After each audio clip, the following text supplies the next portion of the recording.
So I find it really curious that at this time, we're about to uncover one of the largest organ trafficking rings ever discovered in the history of humankind.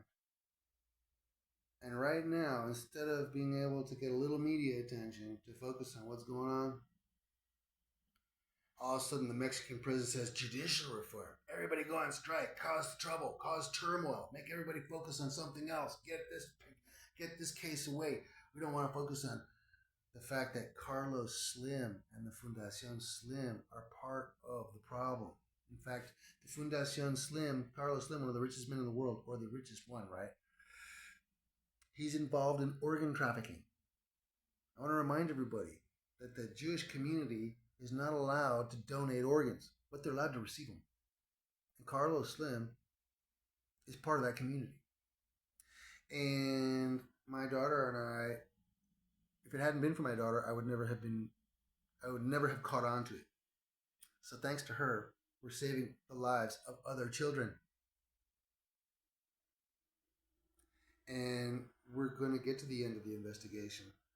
And I don't care what else is going on in the world, wars in Israel, elections in the United States, judicial reforms in Mexico causing, all kinds of government strikes and, people going crazy, whatever. Doesn't matter.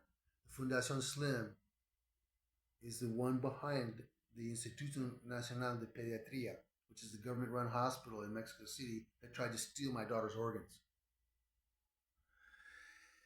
And, in the beginning I saw when I was in the hospital, I was like, oh, there's this poster for Carlos Slim, the Fundación Slim. Oh, that's interesting. What's that doing here? Why is the Fundación Slim in the hospital? And a whole bunch of time went by before I actually started to investigate. And I found out that the Fundación Slim is involved in organ trafficking. They claim that they're organ donors and we want to help people find organs or whatever. Yeah, right? Do you know that there's 22,000 people waiting for an organ right now in Mexico alone? Creates a kind of urgent situation, right? Creates somebody wanting to have it creates an urgent need that people go out and are willing to break the law for. And of course, since 95% of Mexico is corrupt, including the hospital, and backed by Carlos Slim, who's part of the problem because he's paying off the mafia in order to stay alive even, and traffic organs. Because I doubt all those organs that were donated, I doubt all the paperwork was completed correctly. Can't possibly be, not in this corrupt country. So, Carlos Slim and Fundación Slim should probably go get together with their little hospital buddies there and figure out what they're going to do. Because my case will go to court. And when it does, the Mexican government's going to have to pay me $3 million. $3 million. I have it all documented. I have all the evidence.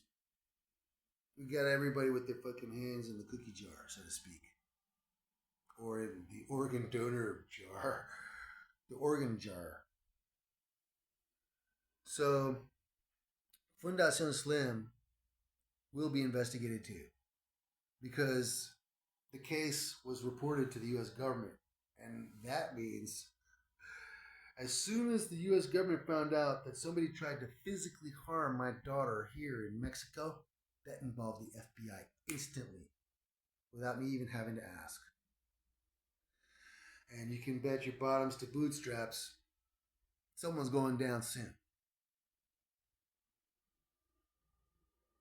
I ain't fucking joking. You want to mess with me and my daughter?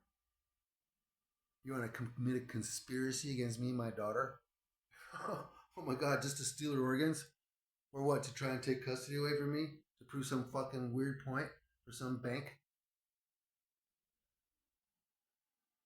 Now that the FBI is involved, everybody who had anything to do with that conspiracy and that gaslight, they're all going down, including lawyers, bankers, politicians, and Carlos Slim's organization itself. You're lucky. You should all consider yourselves lucky. I'm only asking for $3 million. Leopold Richard Bamberger Alavizas, reporting to you about organ trafficking by the Fundación Slim and the Mexican government.